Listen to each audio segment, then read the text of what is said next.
How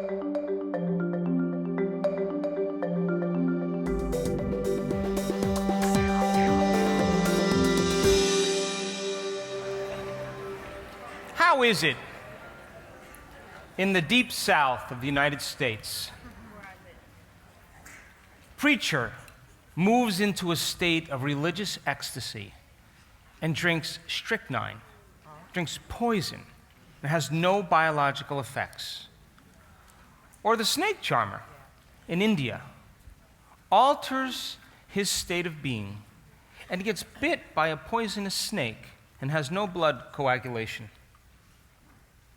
Or the mother whose child is trapped under the car walks over and lifts the car up and pulls the child out. Or the children of Indonesia move into a state of trance and chew and eat glass and have no internal bleeding. Or the tribes of the South Pacific raise their energy and walk across a bed of hot coals. You would have to say that in each one of these cases, every one of those individuals made a decision with such firm intention that the amplitude of that decision carried a level of energy that was greater than their body as their mind. And in that moment, they made a choice. And that choice changed their state of being. Would you agree? Yes. And it caused them to be immune to the laws of the environment, immune to the typical laws of the body, and suspended in time. Would you agree? Yes. In other words, the mother doesn't walk over and go, I had carbohydrates the last 2 days. I haven't worked out. I looked at myself in the mirror. There's no way I'm going to lift this thing up. I wonder how this is going to go.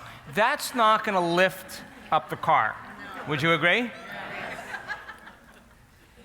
Would you agree that the preacher that just drank strychnine goes, God, I hope I have enough faith here? That's a little wishy-washy. Would you agree? That the decision that they make carries an energy that suspends them from the laws of the body, the environment, and time. Yes or no? Yes. Turn the person next to you and explain that. A decision, that's what I saw. So then, would you agree that it was energy that changed their biology? Yes. And would you agree they had to come out of their resting state, their normal resting state, and they had to give their body a sampling of energy that would allow them to step into a different future? Come on, are you with me? So then, your body is made up of 70 trillion to 120 trillion cells, a community of cells that are being governed by consciousness. Are you with me still? And, you know, those cells are all spying on your thoughts, on your brain. In fact, if I said to you, fake standing up 9 out of 10 times, but one time I want you to actually stand up, do you know that before you've made that conscious decision, your body already knows when it's going to happen? Because it has to release a certain amount of adrenaline to keep the same volume of blood going to your brain so you don't pass out. You with me still? So the body is the most precognitive thing that we have. You know what I mean when you get around a certain situation, around a certain person, your body's giving you information. Yes? So then, if you have these 70 trillion to 120 trillion cells, that's the community that you're managing. And, you know, you're sitting on the couch with the remote control, and you have your computer over here, you have your smartphone here, you have your tablet here, the beer is right there, and you go like this. Oh, I think I'm going to change tomorrow. What kind of signal is your body getting? You know what your body's getting? He's lying to himself again. Relax. Nothing's going to change. Would you agree? Yes. Body's not getting any new information, any new signal. But you ever notice when you painted yourself into a corner and you say, this is it. I don't care what anybody thinks. I don't care what's going on in my life, environment. I don't care how I feel, body. I don't care how long this takes, time. I'm going to do this. And the hair on the back of your neck stands up. What kind of signal is the body getting in that moment? It's like when I jump on my stallion, I wrap my legs around him and I give him a little kick. We ride. He gets it. And your body begins to respond to a new mind because you are giving your body a sampling emotionally of the future. You're giving it a taste of the future. And in that moment, it is greater than the hardwired programs in your brain, that energy, and greater than the emotional addiction in your body. And in that moment, the choice that you make becomes an experience that you never forget. The choice then becomes a long-term memory because the end product of an experience is an emotion. And emotions create long-term memories. So your choice in that moment, carrying an amplitude of energy that was greater than the hardwired programs in your brain and the emotional addiction in your body, caused your body to move from the past-present reality to a future-present reality. And you changed your state of being. How many people are with me? Turn to the person next to you and have an enlivening conversation about that, please. Don't do that, just talk. Come on, some of that information bounced off some of you. It bounced off. Let's start again. Experiences create emotions, yes or no? Yes. The more heightened the quotient of the emotion from the experience, the more you remember it. Yes. So emotions and experiences create long-term memories, yes or no? Yes. Okay. So then you have an experience in your life that brands you emotionally and it leaves a footprint neurologically in your brain and your body is chemically conditioned into the past, yes or no? Yes. So then, would you agree then? If you're sitting there and you're making a decision in that moment with an amplitude of energy that was greater than that past experience emotionally, are you with me still? And you raise your energy, and that raising of energy causes your body to respond to a new mind, and the choice that you make is the experience, because the end product of experience is that emotion. And the moment you feel differently inside of you, you're going to pay attention to the thought that you have your attention on, and you're going to begin to emboss a long-term memory. Are you with me still? And now, the body literally is moving out of the past-present reality because experience enriches the brain. And experience produces an emotion. And the inward experience, the inward choice, is greater than any past external experience. And now you are more energy than matter, you are more wave than particle, and you are connected to a future. Are you with me still? Yes. How can I say to a cattle farmer that comes into my clinic, not that I'm ever there anymore, but when I was there, and I can put up a chest x-ray of his spine, and I can look at that chest x-ray, and I can say, Delbert,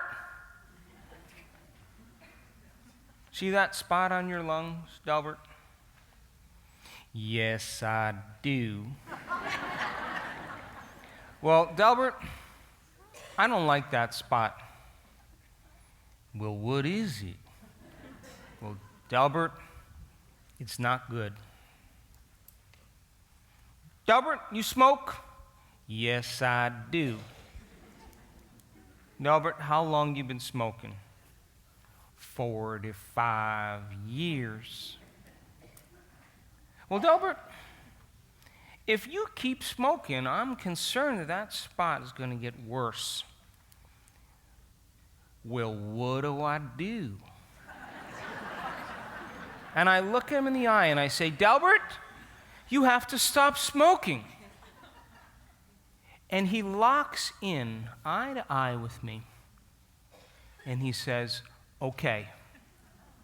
And that's the last day he smoked.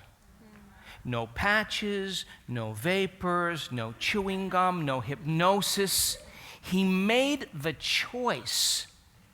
And the choice was greater energetically than the conditioning of his dependency on something outside of him to make him feel differently. Are you with me still? Yes. And the choice was his defining moment, and it became an experience that he never forgot, and his body responded to his mind.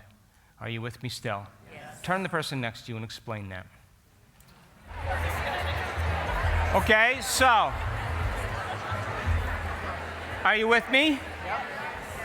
So then, in order for you to change some belief or perception about yourself and your life, you're going to have to come out of your resting state, and you're going to have to make a decision with such firm intention that the amplitude of that decision carries a level of energy that's greater than the hardwired programs in your brain from the past and the emotional addictions in your body from the past. That the choice that you make in that moment becomes the experience that you will never forget. That the inward experience is greater than any past external experience in your past. Are you with me still? So then think about this. We talked about this the other day. The moment you have an experience or experiences in your life that produce certain emotions, the higher the emotional quotient, the more you're going to pay attention to whatever caused it. Yes or no? Yes. Then that becomes kind of the architecture, the blueprint in which we think. We think within the neurological circuitry embossed in our brain from a past experience. We're using those circuits. Are you with me still? And we're feeling within the boundaries of those chemicals from those past experiences emotionally. Now think about this. If how you think and how you feel creates a state of being, then the majority of your thoughts and the majority of your feelings, consciousness, is in the box. Are you with me still? Of the past. Yes? So then, the more you think the same way, the more you feel the same way. If you remember the animations, the more you hardwire the brain, the more you condition the body into the past. Yes or no? Yes. So then if you take a series of thoughts that are connected to a series of feelings, remember this morning, a thought and a feeling, a thought and a feeling, a thought and a feeling, that's called an attitude. A series of good thoughts that are connected to a series of good feelings, you say, I got a pretty good attitude today. Yes? A series of negative thoughts that are connected to a series of bad feelings, you got a pretty bad attitude. You with me still? So if how you think and how you feel creates a state of being, then attitudes are just shortened states of being, right? You can turn on a good attitude on Monday and a bad attitude on Wednesday. You can do that on your own, yes? So then if you take an attitude, an attitude, and an attitude, and you begin to string them together, you begin to form what's a belief. And a belief, when you begin to combine those attitudes, is just a thought you keep thinking over and over and over until you do hardwire it in your brain. Are you with me still? Yes. So now it becomes a software program. The hardware becomes a software and it becomes automatic. You with me still? Yes.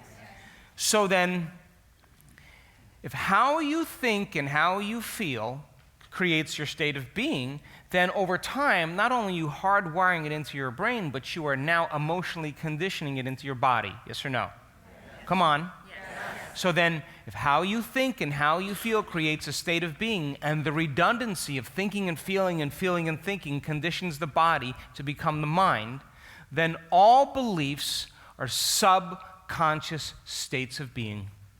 Are you listening? Yes. People don't even know that they believe that because it's programmed subconsciously. Are you with me still? Yes. And so then people create beliefs about themselves and their lives that's based on past experiences. But they're not true, they're just true for them. Are you with me still? Yes. Beliefs about money, beliefs about God, beliefs about culture, beliefs about food, beliefs about whatever. It's all created from past experiences. Yes or no? Yes. So then if you take a belief, and you start combining them together, you form what's called a perception. And perceptions have everything to do with the choices you make, the things you create, the relationships you have, and the behaviors that you demonstrate. And in fact, you want to study someone's beliefs and perceptions, study their behaviors, especially when they're alone. Are you with me still? Yes. So thoughts and feelings create attitudes, attitudes create beliefs, and beliefs create perceptions. Yes or no? So then if a belief is a subconscious state of being, then most perceptions are unconscious states of being. Are you listening still? You're looking across the table to someone you've been married to for 40 years, and it's possible that you're not seeing them. It's possible that you're filling in your reality, your perception, based on a memory. Are you with me still? And so then they've proven this scientifically. You take a group of people and you have them wear these colored glasses. The glasses are divided in half. You look to the left, you see blue. You look to the right, you see yellow. Wear them the entire day. Wear them when you take your kids to school, when you go to work, when you're doing all your shopping, when you're doing everything. Just wear the glasses all the time. After 2 weeks, they bring these people into the laboratory. They say, look left, what color do you see? I don't see a color. No, look left, what color do you see? There's no color. Look to the right, what color do you see? I don't see a color. So scientists realized in that moment that it wasn't the eyes that see, it's the brain that sees. Yes? But here's the payoff. Those people, in order for them to emit the colored lens that they were looking through, would have to fill in reality based on their routine memories. Are you with me still? So then, do you think that you and I may be missing out on a little bit of reality because we are unconsciously expecting the next moment to exist as it does, because that's how we've been programmed? Turn the person next to you and talk about thoughts and feelings, attitudes, beliefs, and perceptions. So then, you understand then that we have beliefs and perceptions about ourselves and our lives that we're not even aware of. Yes or no? And they're running as a program, like a computer program, behind the scenes of our awareness. Yes or no? And what happens if you have too many programs opened up on your phone or on your computer, yeah? You got to quit, you got to do something, yes? Because it's consuming all the energy. So then people will say, well, I don't know why I keep getting hurt. I don't know why I keep hurting. What is it? Physical pain or emotional pain? Doesn't matter. I don't know why I keep failing at business. I don't know why I can't just do this right. Because it's based on their past belief from some past experience. Are you with me still? The experience produces an emotion, of course, and all of a sudden they begin to look to see what causes it, and then the moment they do that, we draw a conclusion about that experience. And the moment you draw the conclusion, you seal the deal. It becomes a belief. Then you understand what that means. And you can experience more and more separation the more you're living by the hormones of stress, which means you'll create more beliefs about those people over there, and those people over there, and those countries over there, and those colors over there. And it's all about separation. Are you with me still? And of course, you're either moving towards the unified field or you're moving away. You with me still? So then, beliefs are created from past experiences, and a lot of those beliefs happen when we're children. Yeah, well, we're being raised by the same people who have the same beliefs now that we do. Are you with me still? Unless, of course, you crack somewhere in your life, you have the midlife crisis, and you just go, I'm done. And when you do that, all of a sudden you're saying, I don't want to turn out like that. There's got to be something else, yes? And that's why we're here, yeah? So, I grew up in an Italian household. My father was from a little town outside of Palermo in Sicily, and my mother was a first-generation Italian, and my grandparents were, my grandmother was African, half African, and my grandfather was from Siragusa, this other part of Sicily, and I grew up with Italian people. That's just the way it was, and that was my culture. And of course, I was the only blonde-haired Italian in my family, so I was the mutant, and that was a big deal. And so my mother's mother was such a passionate woman, and she was just, to me, she was just amazing. And she would go up and pray up in her altar up there, and my grandfather would go downstairs and make wine. So my brother would go downstairs with my grandfather, and then I would wait for my grandmother to walk into the room dressed in black with the thing. And I knew she was ready to go. And I'd wait, and then she'd leave the door always a little cracked, and there was one wall there must have been 13 crucifixions on that wall, just a guy on the tree, And then there was the Jesus pictures with the bleeding heart looking down like, I'm suffering and you're a sinner. But don't take it personally. And then there was the other one, which was, Jesus in the arms of Mary, and it's La Pietà, there's all of those scenes, And then she had her own kneeling thing with the candles in the mezzanine, And I love the smell to this day of that. She'd hit her knees, take out her rosaries, and she'd start going. And she'd just be whipping those rosaries around, and she was wailing. I mean, it was just a big thing.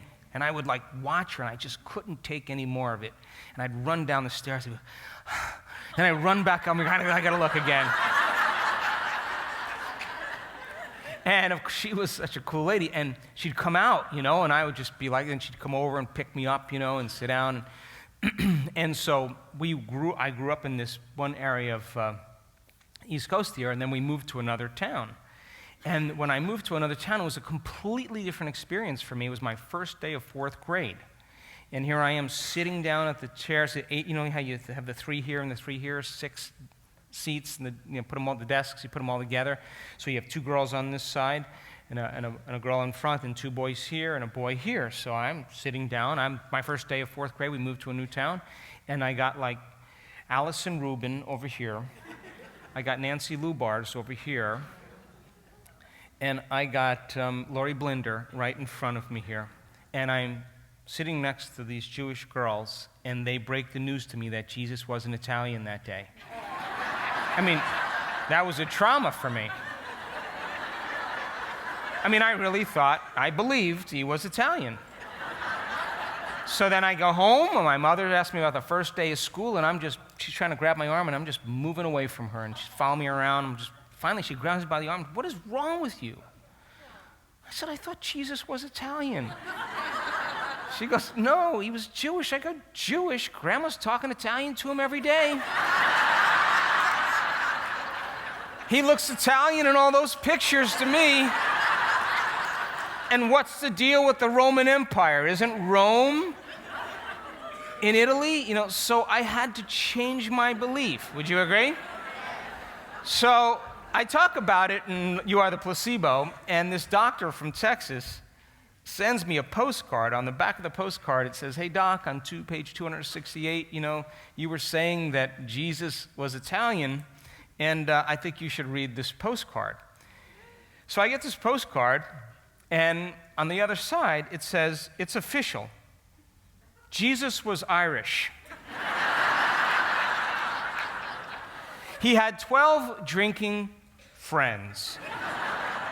He trained as a carpenter to work on the buildings. He was unemployed. He lived with his mother till he was 33.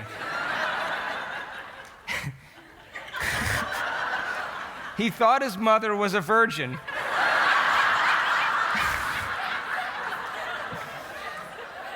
His mother thought he was the Son of God.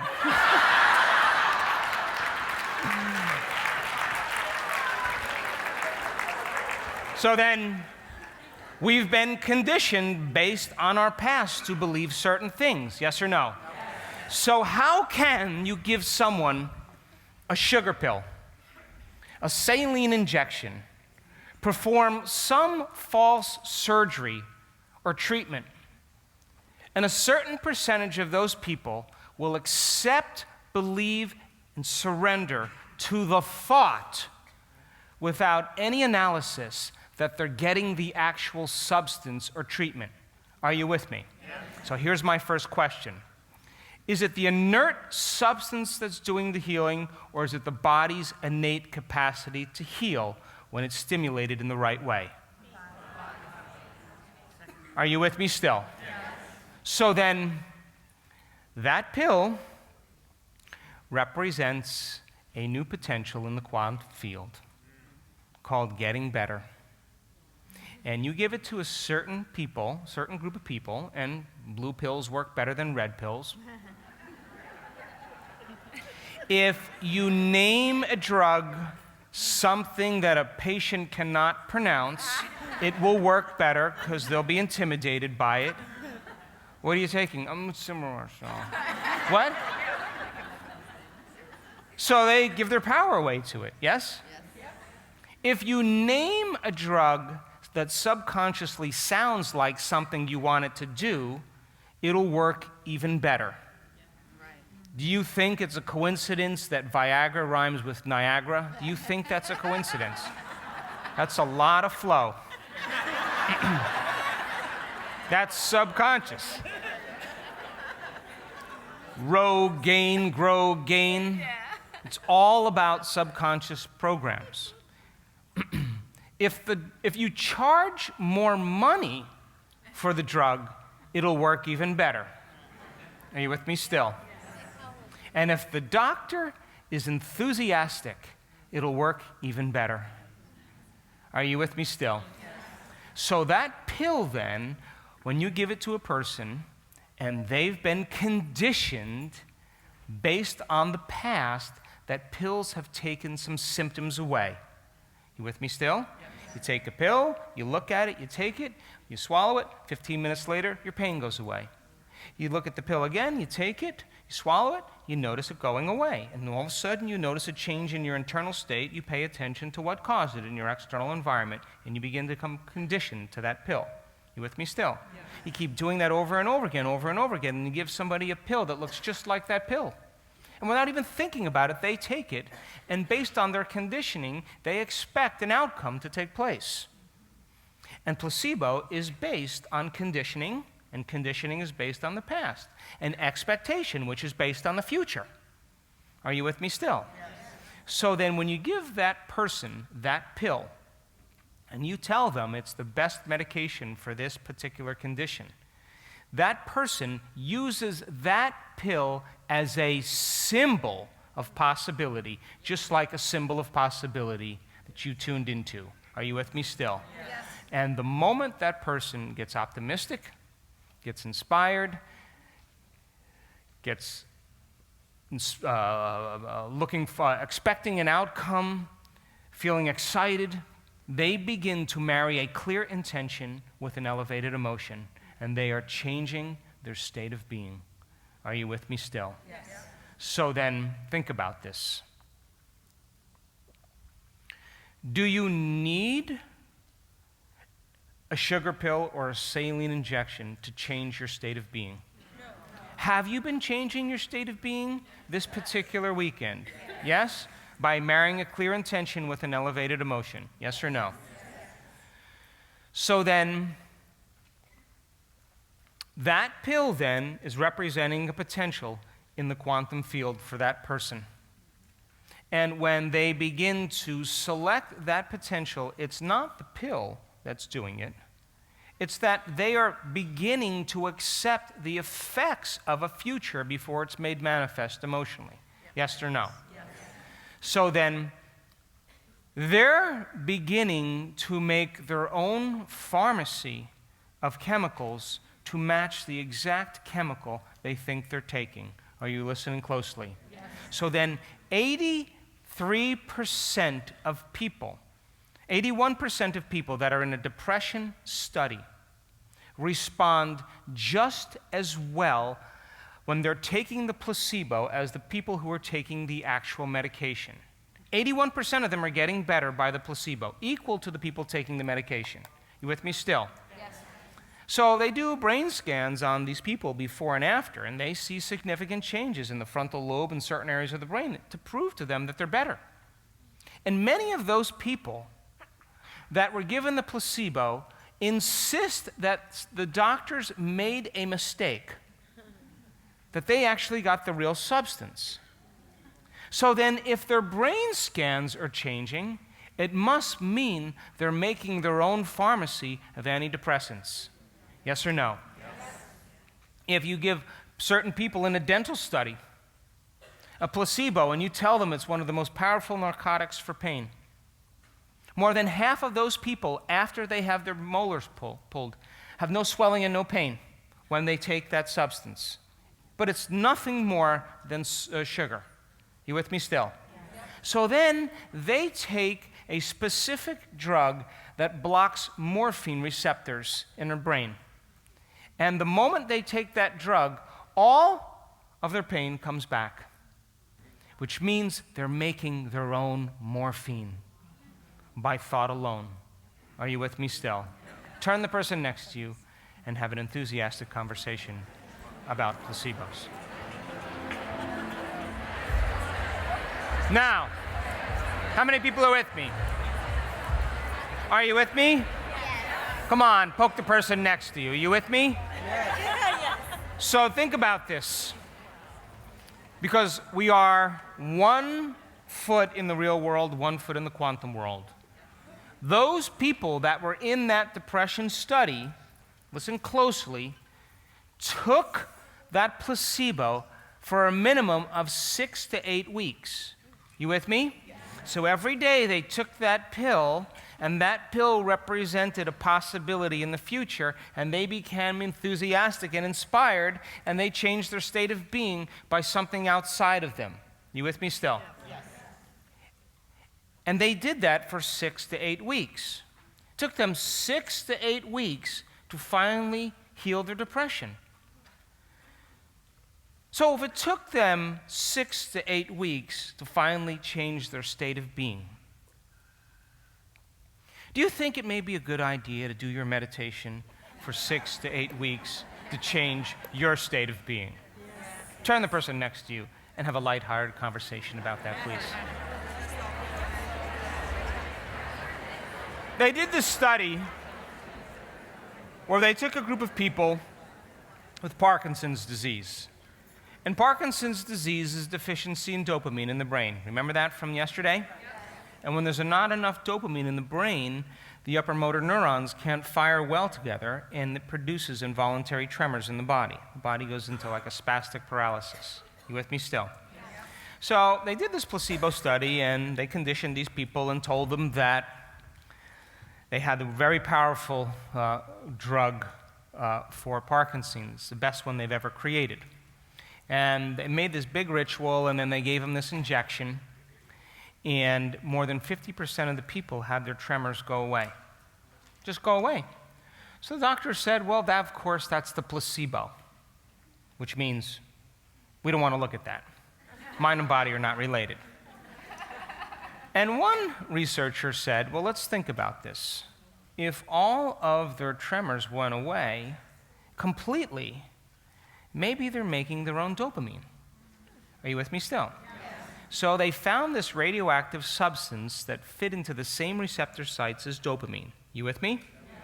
So then what they were going to do is they were going to inject that radioactive dye into their bloodstream to see if they were making their own dopamine. If they were making their own dopamine, then dopamine got into the receptor sites before this radioactive chemical. So when they imaged the brain, you would see no radioactivity in there because dopamine got to the parking space first. Does that make sense? Yes. But if they weren't making their own dopamine, then the parking lot would be empty. And all this radioactive dye could move into the parking spaces and the brain would light up. You with me still? Yes. So when they did the study, they found that these people were producing over 200 times the amount of dopamine by thought alone. Are you listening closely? So then, there's a caveat to the story. Because those people, when they returned back into their lives, all of their symptoms came back. Why? Because it was their personal reality that was creating their personality. As they went to the same place and saw the same people and did the same exact things, it was their environment that was reminding them of who they were as their past, present personality. Are you with me still? In other words, when they saw the caregiver, when they played chess with their friends, when they saw their spouse, when they slept in the same bed, it was the environment that was controlling how they were thinking and feeling, and they returned back to the old self. Are you with me still? Now, I'm going out on a limb here, okay?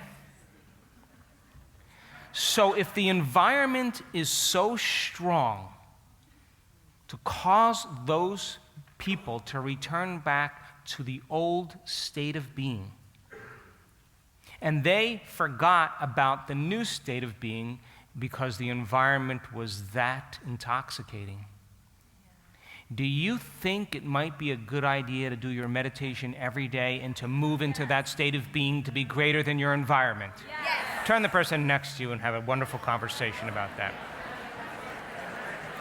Two last points.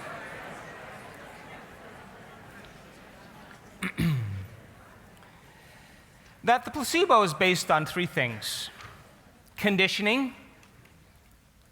Give a person a pill, makes symptom go away, give them the same pill, makes the symptom go away, give them the same pill, makes the symptom go away, give them a pill that looks like that, looks just like the pill that they've been taking, and their symptoms goes away because they're conditioned into believing that. Yes or no? Yes. So conditioning is based on the past, but conditioning is a strong element. Expectation is beginning to select the future. But if there's no intervention that's changing their line of time, you listen closely, then they'll stay in that very specific line of time, and they'll head towards that genetic destiny because they're in that state of being. Yes? So they're anticipating nothing to change until maybe they're given a placebo or there's some intervention, and then they start making changes. You with me still? So then the placebo then represents a new expectation, a new outcome, a new possibility. Yes or no? Yes. The third thing is when you assign meaning to something, which means like if the doctor says, well, this drug is going to leave serotonin in the synaptic space and it's going to block the enzyme that picks up serotonin, and depression is because of serotonin. It puts together this whole model that probably isn't even the truth, but it sounds good. And you're going like this. Then when you take that pill, you'll be thinking about that, what it's going to do, and it's going to become more effective. Are you with me still? So think about what we've been doing all weekend this weekend. Have we not been reconditioning your body to a new mind? Yes. Have we not been selecting a new unexpected future that's different than your typical line of time? Yes. So we're bumping you off a timeline. Yes or no? Yes. And would you agree then, I'm explaining everything to you in a very scientific way that you can repeat so you can assign meaning to what you're doing? Yes. So you are your own placebo. Yes or no? Yes. But I want to warn you, point number 2, that you only accept, believe, and surrender to the thoughts that are equal to your emotional state. And you will not accept, believe, and surrender to any thoughts that are not equal to your emotional state. Are you listening closely? So then, this is such a pandemic way that people are treated in the healthcare industry in this Western world, in our country. A person's giving a diagnosis of cancer, of diabetes, of rheumatoid arthritis. The moment they hear those words, what emotion do they feel?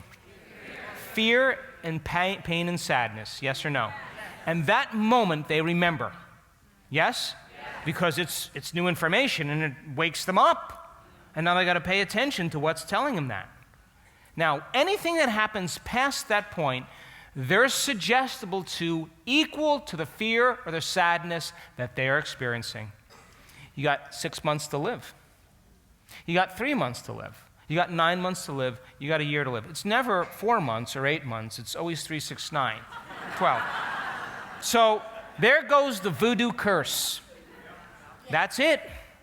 And if that person accepts, believes, and surrenders to that information without analyzing it because it's equal to their emotional state, they're programming their autonomic nervous system into a destiny.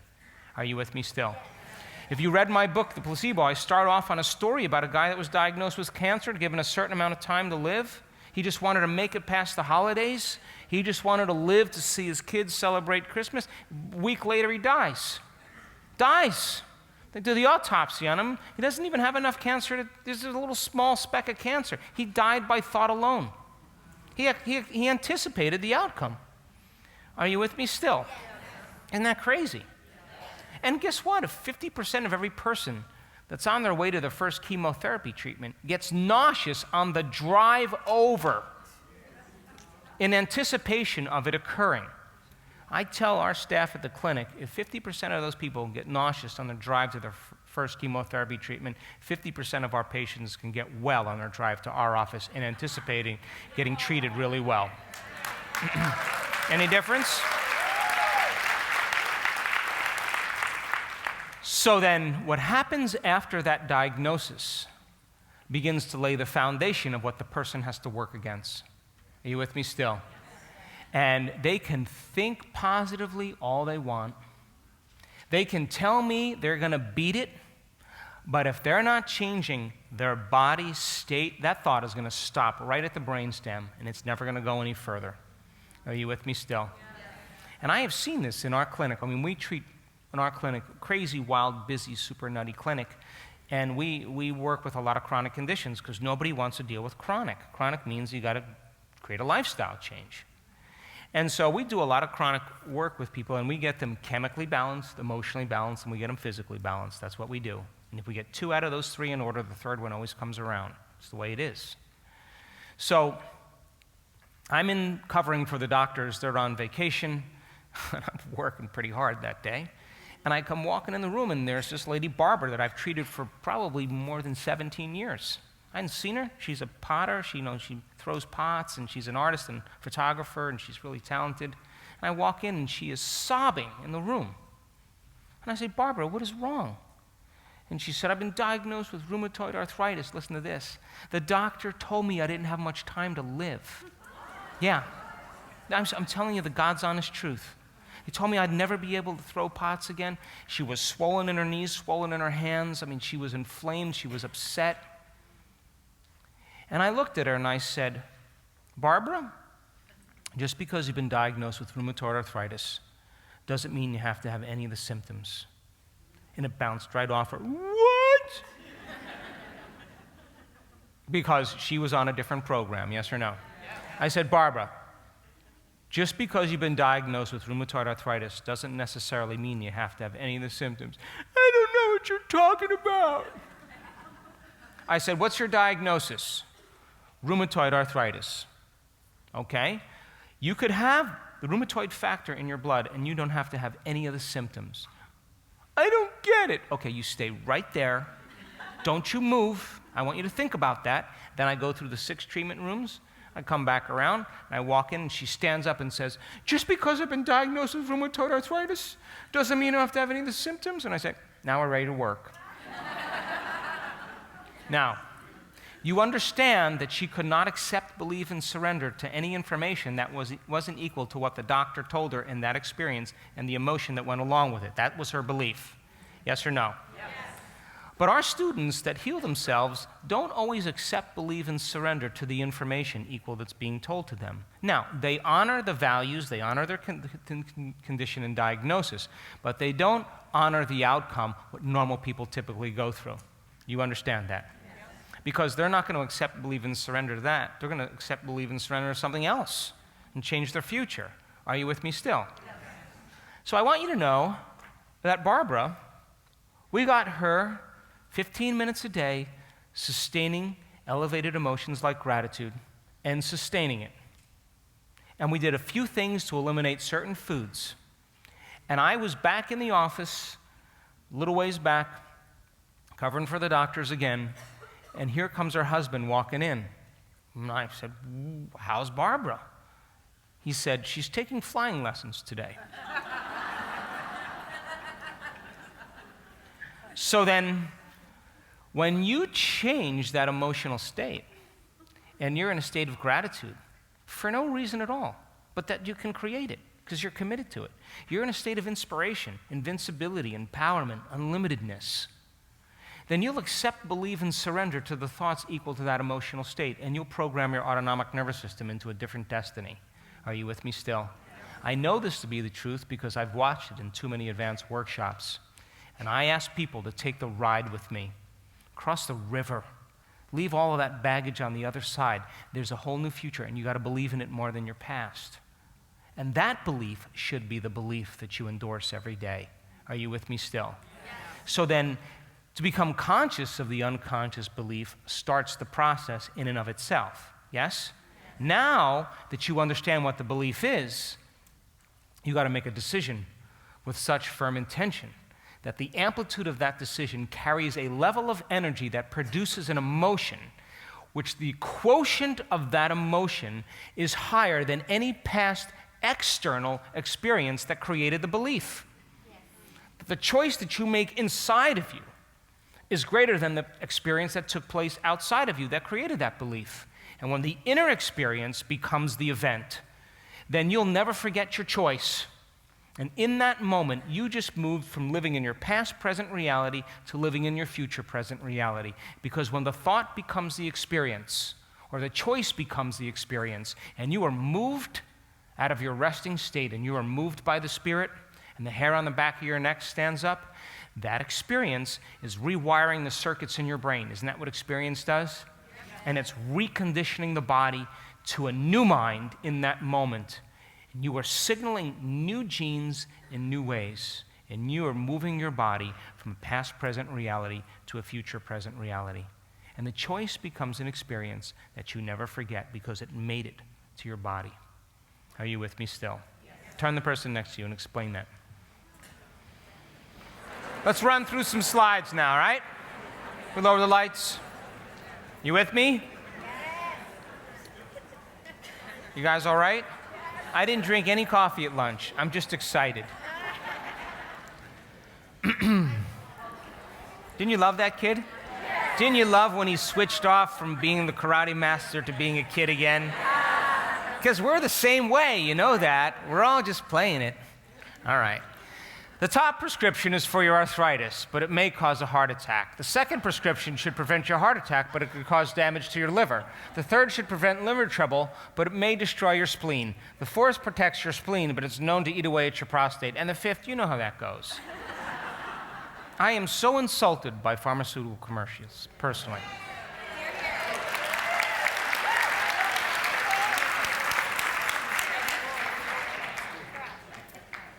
So knowledge is the precursor to experience. Have you heard me say that? It's the harbinger of the event. The more prepared you are for the experience, the more knowledge you should have. Yes or no? Yes. The end product of an experience is called an emotion. Yes? Yes. If you understand how you created the experience, that's called wisdom. And now you can evolve. Yes or no? Yes. And you will add to your own life by doing that. Now, if you get caught in the same experience that produces the same emotion, or you're committed to re-experiencing the same emotion without the experience in your outer world, then you keep signaling the same gene in the same way. And the gene is going to wear out, just like gears in a car, like taking a fax of a fax of a fax of a fax of a fax. You're going to start making cheaper proteins. You're going to down-regulate genes. Are you with me still? Yes. Poke the person next to you. So your thoughts and feelings come from your past, yes or no? Yes. From past experiences or memories, yes? Yes. If you take a series of thoughts and feelings, thoughts and feelings, thoughts and feelings, you put them together, you develop what's called an attitude, yes? Yes. An attitude is just a shortened state of being. If you take an attitude, an attitude, an attitude, and you string an attitude, an attitude, an attitude together, you're going to form what's called a belief, yes? And belief is just a thought you keep thinking over and over again until you hardwire it in your brain. And belief is connected to some emotion, and you tend to think within the boundaries of that chemical state. And you form a belief about yourself and your life. You with me still?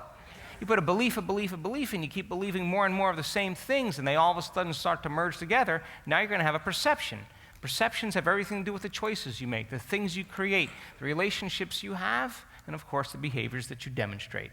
So thoughts and feelings create attitudes, attitudes create beliefs, and beliefs create perceptions. You still with me? So, your reality is created by your beliefs and perceptions, and if they're unconscious, then you can understand why your reality turns out the way it does. Are you with me still? And those beliefs and perceptions come from your thoughts and feelings, yes or no? Yes. So then, to change your perceptions, your beliefs, and attitudes means you have to change the way you think and the way you feel. And the way you think and the way you feel is called your state of being. Have you heard that enough this weekend? Yes or no? So you combine a thought and a feeling that's different, you're going to change your state of being. Yes or no? Yes. Okay, so hang in there with me now. So what are the beliefs and perceptions about yourself and your life that you have been unconsciously agreeing to every single day? Why don't we list some of them to put them under the microscope? How's that sound? I never have enough time. That used to be my belief. I didn't think it. I didn't feel it. It was just my state of being. And of course, if you asked me why I thought there was never enough time, I would give you 1,000 reasons based on my past. Yes or no? And I was right. Now my belief is I live in no time and I accomplish everything. And I'm such a nicer person to be around. Yes? You understand that I didn't think it and I didn't feel it. It was just my state of being. I was thinking and feeling merged. I was feeling, I was thinking. It was just one thing. You understand? It was my state of being. Yes. Life is difficult and no one cares. This is a subconscious, unconscious belief for many people. They don't even know that they think that. Until, of course, when life gets difficult and no one cares, they say, I knew it. I have to work hard to be a success. Belief. Someone has to make me happy. Oh my God. You know, everybody thinks they're not that way, and 6 months goes by and you're like, whoa, where did you come from? Because now all of a sudden that person's belief comes out. Yes? My race or culture is superior. Get over yourself. When I own this, then I'll be happy. How about when I'm happy, I'll own this? I'm a shy person, please. Whoa, don't get me started on this one. Germs make me sick. You think that you've been programmed into that? So many people, they get sick without the germs. God is outside of me. This is a subconscious belief. People will tell you, oh no, God's within me, dude. Really? Well, let's sit down and make contact. If you sit down and you're over it in 10 minutes, then you don't believe it exists. Because if you knew it existed, you would go after it. And belief is like pregnancy. Either you are or you're not. I'm bad and God doesn't love me. Subconscious belief. If you change this belief, imagine how free you would be. It's not in this intelligence nature to judge. It is just intelligent love and loving intelligence. That's it. Reality is a linear process. Change this one up and your life is going to get really weird. Women are less than men? Please. You know, if you take a group of women and you tell them before you give them a math test, men score better at math than women, they'll score less? But if you give them the math test and you don't tell them that, they'll score equal or better. Because it is a subconscious belief. Because if they didn't believe it, they'd say, that's not in my world. So then we get primed all the time by our beliefs, and it's all around us. It's hard to change or create reality. Belief. Life is very serious. Belief. My pain is normal. It'll never go away. You ever talk to those people? That's a belief based on their past experiences, and they're right, because that's their state of being. Things never go my way. Do you know these people that have this belief? They're just waiting for something. They're actually almost making it not go the right way so they can tell you that things never go their way. And they're going to get really mad and abusive. I'm a lot like my parents. My mother had this health condition. My father acted this way. That's just who I am. Genes don't do that. You do that. I'm just not a lucky person. Belief. Nothing good ever happens to me. How about the universe is a friendly place? I'm not smart or creative. Do you think there's any coincidence that when we start every learning session, I ask you to turn the person next to you and tell them that you're a genius? Because sooner or later, you're going to start believing that. You with me still? I believe everybody's a genius. I gain weight easy. Belief based on the past experience. Oh, woo! You need to hang out with me on this one. I'm going to dust you. I can't find a man, woman, or partner. Belief. My biological clock is ticking. Do you know how many people that were pronounced infertile in our work now have children? Because they changed that belief, because they changed their biology. And by the way, if you're living stressed out and over-vigilant and contracted and fearful and protective, it's not a time to grow a baby. You're in survival, and the survival gene is on. It's not a time innately for long-term building projects. There's danger out there. Why would you want to risk that? That's the innate gene that signals. You get a person out of those addictive emotions, and they're blooming like a flower. I'm short-tempered, get over it. Oh my God, beauty looks like this. Who wants to look like an emaciated, anorexic, undernourished, battered, skinny woman on the cover of some magazine?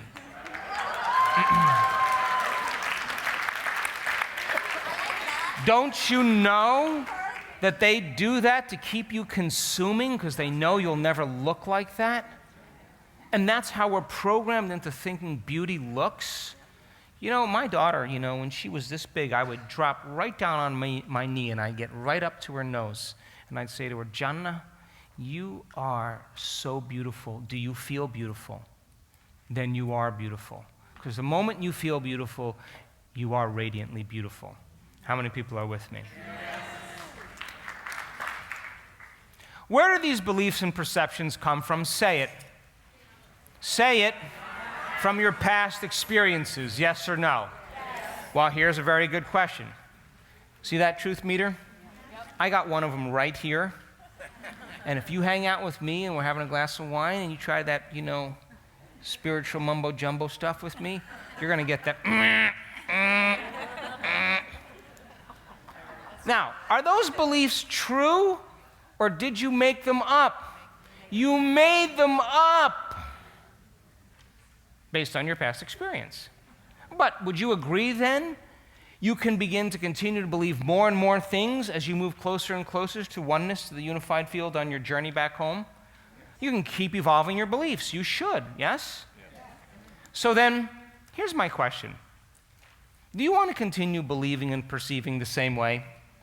All right, take out a piece of paper. And I want you to write down one belief in its limited form. Like, I never have enough time. Like, I'll never get the right job. My pain will never go away. I really am not a good meditator.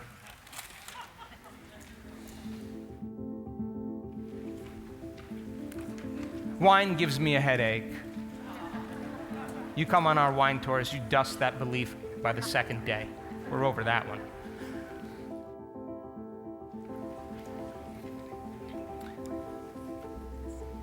I'm not a lucid dreamer. I don't dream. Belief based on past experiences. Come on, pick something fun then. Or if you keep seeing the same pattern in your life, are you listening? The same thing occurring over and over again, there's a belief about that. And it's subconscious and unconscious. And all you have to do is know what it is and then change your state of being, and you will begin to be greater than the hardwired programs and the emotional addictions, and your body will begin to respond to a new mind, and you'll begin to embody that belief. So pick something in its limited form and write it down.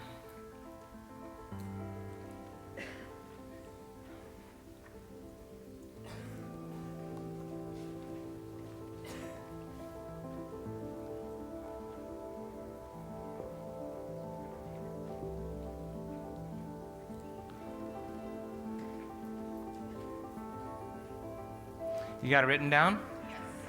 How are we doing?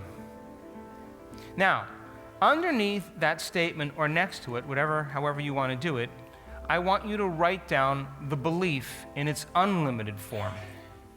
Like, I live in no time and I accomplish everything. I'm a lucid dreamer. I could dream lucidly. I'm open to reality not being linear. I want to believe that.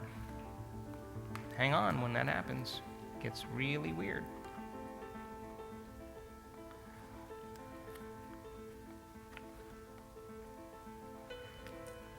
Could be about a job. Could be about an opportunity. I love synchronicities. That's just part of my belief that they happen all around me all the time, and they happen all around me all the time. But that's what I like. I want to believe that.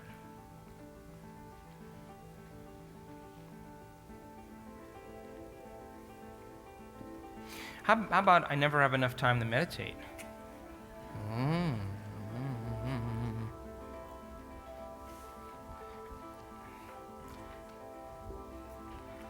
This sweet little lady from Vancouver, BC, grandmother, probably in her 80s.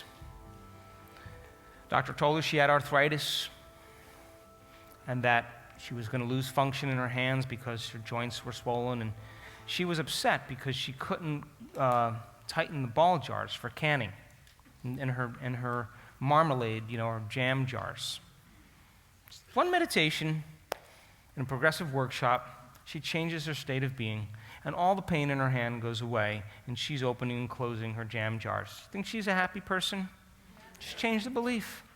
She didn't know. You ask her how it happened, she'll say, I don't know how it happened. I just changed the belief. I don't know how it happened, like the science behind it. I just know that I just changed that belief.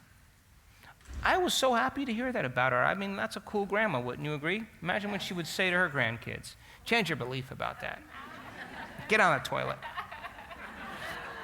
All right, now, let me tell you how this meditation is going to go. We're going to play 2 songs to pull the mind out of the body. You with me? You did good. We got a little bit more practice to do, all right? First song,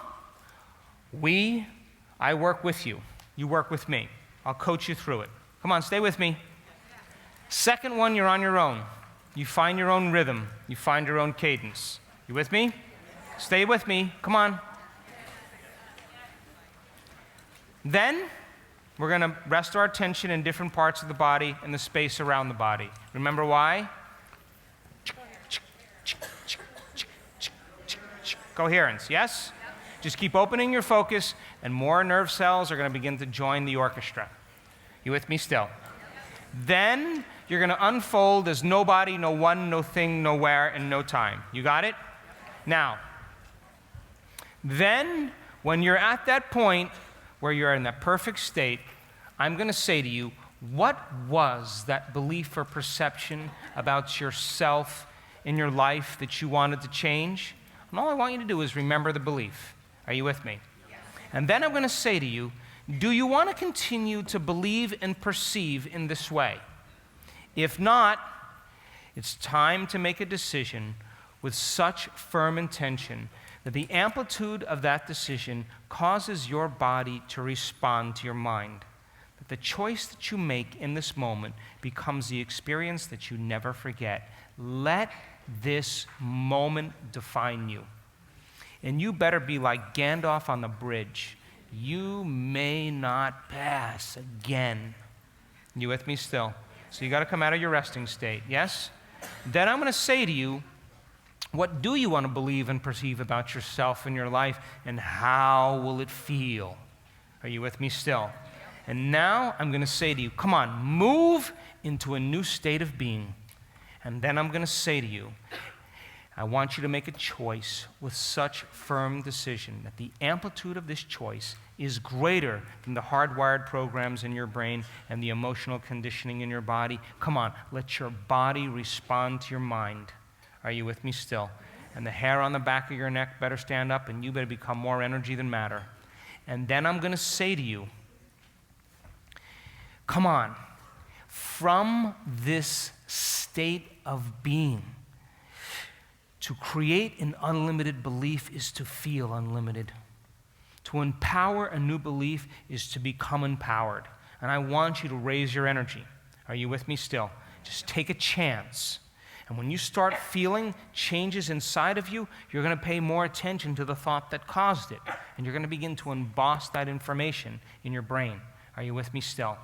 And all I'm going to do is say, come on, radiate that belief around you. And I just want you to become aware of that energy around you while you're holding that belief in your mind. That's all I want you to do.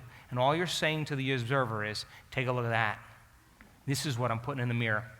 You with me still? Yes.